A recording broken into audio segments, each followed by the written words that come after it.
I disagree with the red pill community, but I 100% understand that there's an absolute need for it. If you really think about it and you break it down, men do not really have any type of outlets. Men do not really have their own spaces. I can't really think of any like international, like big platforms where men can come together and actually have conversations about specific things. If you can think of some, let me know down below, correct me, but I can't think of anything like The View but for men. And men need their own space just like women need their own space in order to be able to come together and to speak on a relatable level and to just overall have candid conversation. For the past several years, and especially lately, neophytes and sideline sympathizers of the Manosphere have been spewing a credible, but in my opinion, ill-informed argument that the red pill is not only necessary but beneficial because men lack an outlet to speak about their issues. While it's true that men don't have many outlets, the idea that the red pill is a flawed but legitimate outlet is a poor conceived understanding of the space. As I've stated in past videos, the idea of the Manosphere sounds great in theory, but in practice it's poorly executed. The reasons are numerous, but I'm going to outline 5 reasons why the red pill / Manosphere is not a beneficial or productive space for men to air their grievances, as some red pill sympathizers like to claim. Number 1, it engages in far right-wing politics and spreads too much misinformation. When the Son of Baldwin Facebook page shared one of my articles, I read a hilarious comment. The person said, "The internet is a funny place. You search how to get a girlfriend and 3 months later you're endorsing fascism." The red pill wasn't political initially, but with the rise of the alt-right and Trump's presidential campaign, red pillers gradually began spewing far right-wing talking points about immigration, arguing that Islamic societies police their women better than Western countries, and portraying white men as the true victims of oppression. Liberalism became antithetical to manhood. Now you might say, come on Aaron, that was the past. The past never dies. It hasn't even passed. Most recently, the space spewed uncredible conspiracy theories about the pandemic, vaccines, and voter fraud in the 2020 presidential election under the cloak of being red-pilled. In an interview I did with a former red pillar who admitted to watching 21 Studios because of its exposed videos, one of my subscribers replied that while 21 Studios discuss fatherhood and self-improvement, its main message is feminism has ruined Western civilization. Because there's first wave feminism was good, right? It got them the vote. That was good. No. It has been the same supremacism, the female supremacism movement, the same hate movement it has always been since 1848 in Seneca Falls. And you see that in this community post about wanting women to become traditional housewives, which isn't practical in our modern economy. It wasn't even all that practical 50 years ago. But more importantly, the group simplifies feminism. Much of its gripes about the ideology deals with its most radical elements, but feminism is a rich and diverse ideology that, believe it or not, has helped men. It was feminism that expanded the definition of beauty beyond European standards for men and women. It also expanded the definition of rape, where black men were not always presumed to be guilty and white men no longer got off scot-free for sexually assaulting black women, according to Stanford historian Estella Freeman in her book Redefining Rape. Believe it or not, as a center leftist, I have no problem with people who are on the political right, but the Manosphere often goes into far right-wing territories, and some content creators are not only white supremacists, but are just one footstep away from being one. It's why the Atlantic writer Helen Lewis argued the Manosphere is often a gateway to the alt-right. Number 2, it operates like a cult.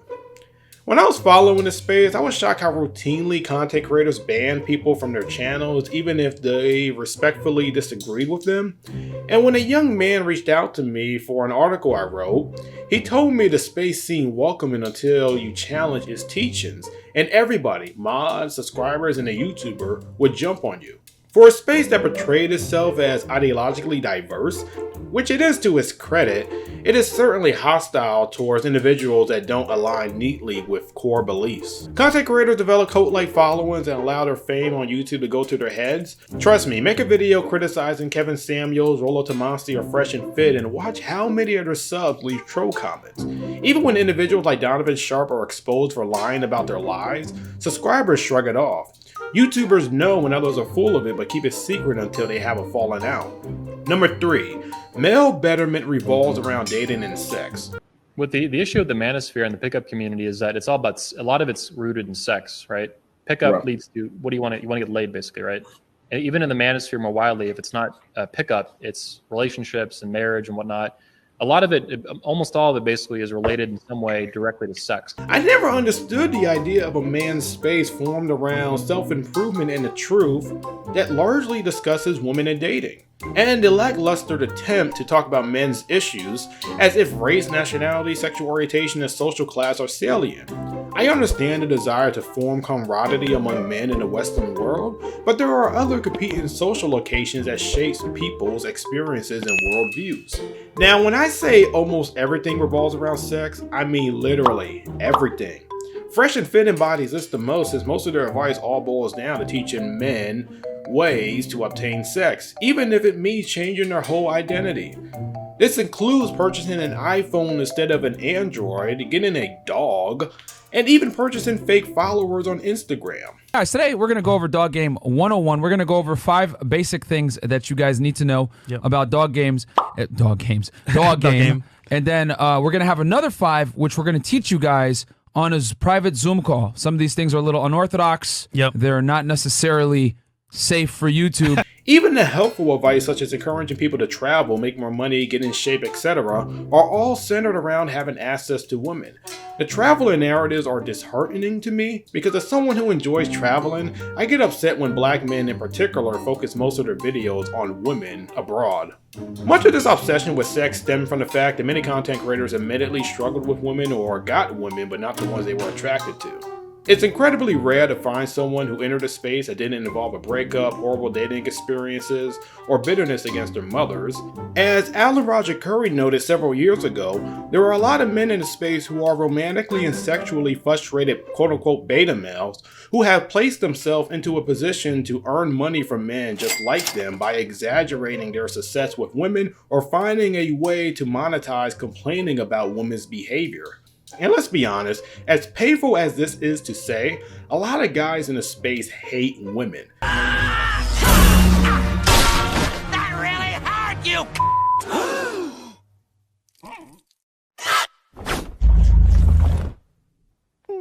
I want to join your crew. Not because I think working for a female will help rehabilitate my ruined image, blah, blah, blah, blah. It's for other reasons.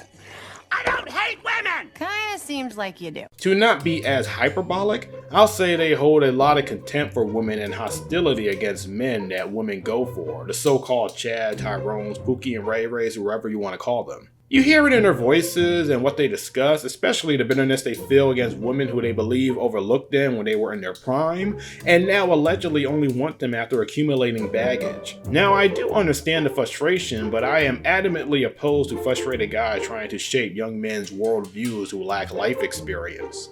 Number 4, it's extremely repetitive. Well, I think that a lot of, with the Manosphere, they recycle and rehash the same old talking points, and nothing is really original. Like if you go on YouTube and let's be real, a lot of the stuff that the Better Bachelor is doing is MGTOW content from 3 to 5 years ago. Like I saw a video of his the other day that had 90,000 views. It was on the exact same subject of a video that TFM had done 4 years prior. I know some argue that repetition is the greatest teaching method, but that overlooks as to why the Manosphere is so repetitive. It's not repetitive for the sake of getting its message out, but it's how new content creators with unoriginal talking points capitalize on newcomers' naivety. The truth is, anyone preaching red pill talking points can build a substantial following pretty quickly, especially after appearing on live streams. If you were to watch multiple videos about why you shouldn't date single mothers or dating women under the age of 30, you're not going to hear anything new. The fact is, dating and relationships are narrow topics, including how oversaturated the space is. Most people in the space cannot come up with original content. It's why whenever a major incident happens that includes a celebrity, you'll see several simultaneous live streams with each YouTuber giving their own opinion about the situation. Now, to be fair, one can certainly talk about oversaturated topics and bring something new to the table, but most people in this space lack creativity. Number 5, it became monetized and exploits men's vulnerability for a quick buck.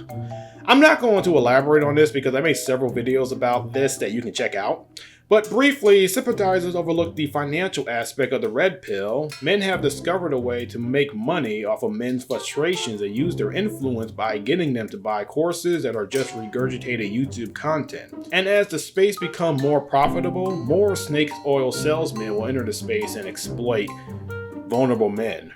There are other issues I had with the red pill, but this video would have been double or triple the length. These includes its habitual hypocrisy, the fact that helpful advice is essentially common sense that you can get elsewhere, that legitimate advice is undermined by hardline positions, etc. Overall, the red pill isn't this revolutionary ideology as it proclaims itself to be. It's nothing more but group therapy where men dealing with romantic and sexual frustration can come to vent. Sure, some find mentorship, but far too often they get radicalized. Anyone who overlooks this glaring problem is watering down the space's sheer toxicity. So I know some of you are going to say, well, Aaron, what are the alternatives? Men don't have their own space to speak about their issues.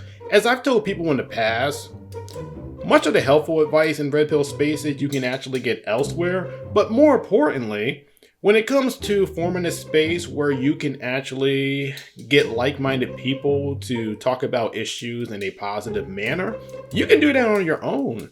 You can form a small group on a college campus, in your private life, on social media apps. I mean, the options are quite endless. The idea that the red pill is the only alternative because no other alternative exists is really a poor analysis of people's individual agencies.